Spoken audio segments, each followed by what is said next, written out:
Hi, our campaign is a check in the box, Get Out and Vote, University of Wyoming by Mackenzie and I. So first and foremost, we are a campaign of civic awareness. We believe that civic awareness breeds action. The action that we want to instill from this campaign is youthful voting, especially here at the University of Wyoming.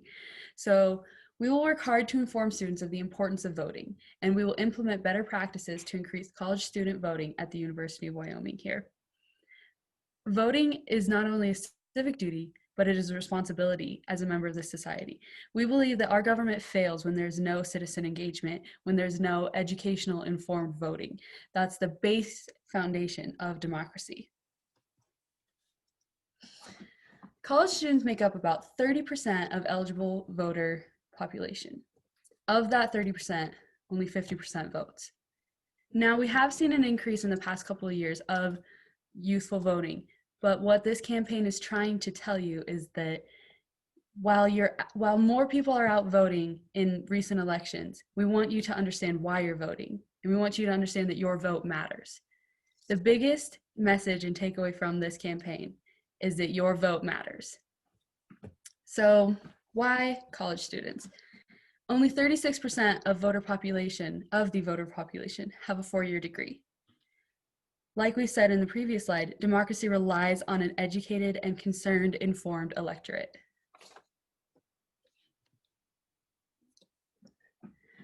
As you can see here from this map from the Center for Information and Research on Civic, Leaning, and Engagement from Tufts University, there's 5 states missing. These 5 states get written off in almost every election as being already counted for votes that haven't been cast. Why is that?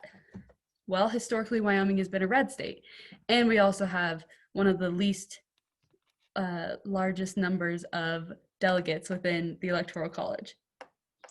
We have 3 delegates within the Electoral College, which isn't going to be that large of a sway if you want to look at it in a negative way, but they still matter. Otherwise, why do we have them? So Wyoming gets written off as a red state. This map shows younger demographic, if you can see here. This map shows the younger demographic of voters as blue, and they vote generally leaning blue. So we have a massive misrepresentation and underrepresentation in Wyoming, specifically Albany County, where the university is at, where it's located, where we have a young demographic that votes blue and is getting written off as a red state with no representation here. So our target audience here is UW students. So UW students need to be aware that there are ways to vote even in a pandemic. And as we've said previously, we have seen an increase of voters within the last election, but we want to be able to reach larger audiences. We're nowhere near the goals of where we need to be. We're nowhere near the populations of students that we need to have voting in these elections. So some of the ways that students can do this and that we would like to educate them on through this campaign is early voting, absentee ballot voting, voting by mail. The greatest importance of a small community like the University of Wyoming or another community here in Wyoming is voting in local elections. Democracy was designed to work for small populations. And so a local election, you'll have a greater impact voting there directly on your day-to-day life than you will at just voting for a national or federal election. As we've seen back in 2014, where the voter demographic of young youth voters dropped drastically during the congressional election. Voters in the 18 to 29 demographic have not historically voted in those elections as strongly as they have within federal presidential elections. So we would like to ensure a stable constituency in the youngest demographic of voters and an engaged, educated future for our government. We declared these our goals because we want more college students to be informed about voting and all that comes with it. Our strategies include 3 different steps. Our first strategy being informational meetings. These meetings will include basic civil classes to go over rights and responsibilities, guides on how to vote, which also include how to do research on candidates and how to properly educate themselves before voting. And lastly, we would hold meetings that would allow like-minded students to come and share their concerns about politics. In our second strategy or step, it includes a partnership opportunity with an on-campus nonprofit.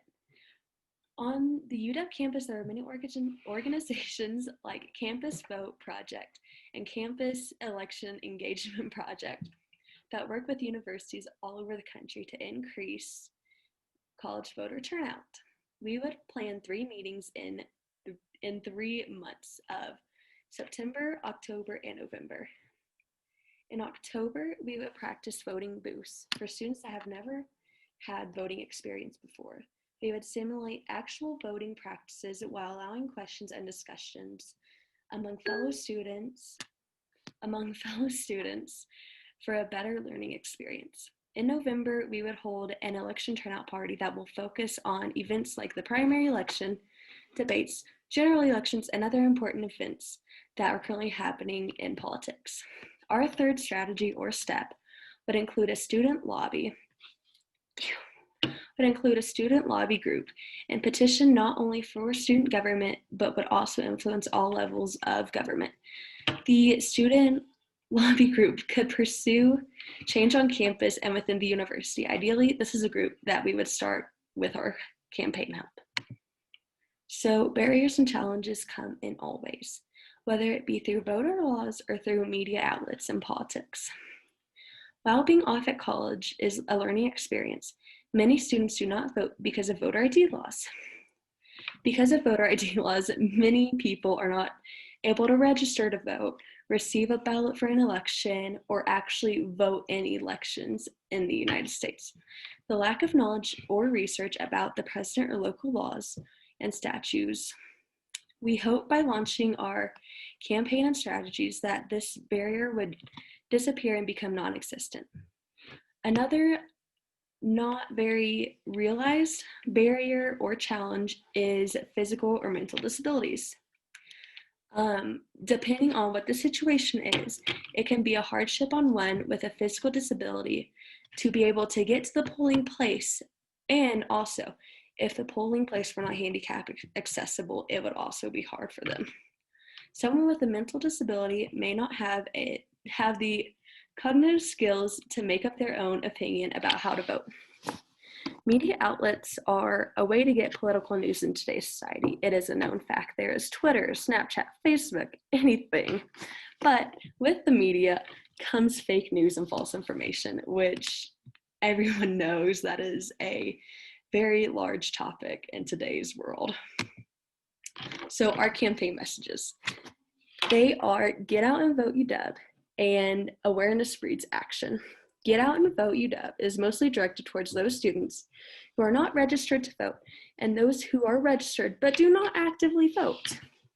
While awareness breeds action is mostly directed towards those students who are registered to vote and do go vote but do not know exactly why they are voting or who they are voting for. So our justifications include the social judgment theory and the agenda setting theory. These are involved because they both have to deal with the importance placed on a certain topic. Social judgment theory is based on the premise that the effect of a certain message on a particular issue, for example, ours would be college student voting. Depending on the way the receiver evaluates the message that is put forth, we are trying to persuade college students. We have to send a good message if we want to grab their attention and get other people's attention, not only college students.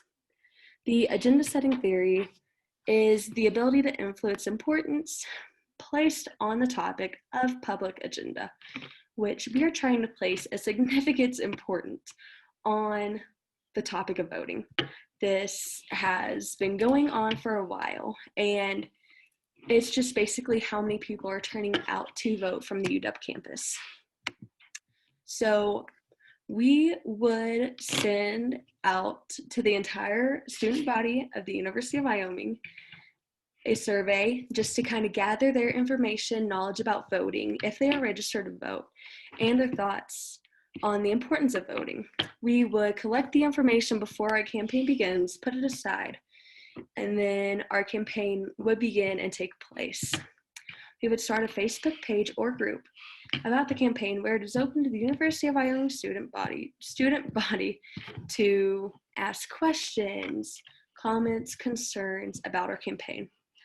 Within the Facebook page, it would be used to collect data not only from the student body itself through a different source, but also we could reach other people besides the students at UW for voter turnout. Like an example would be we could reach out to CSU. So by using all these, we can gather the information, and after our campaign is done, we could always come back to the initial survey that was sent out and re-look at everything and realize if our campaign has made the right impact that we planned on it to or not.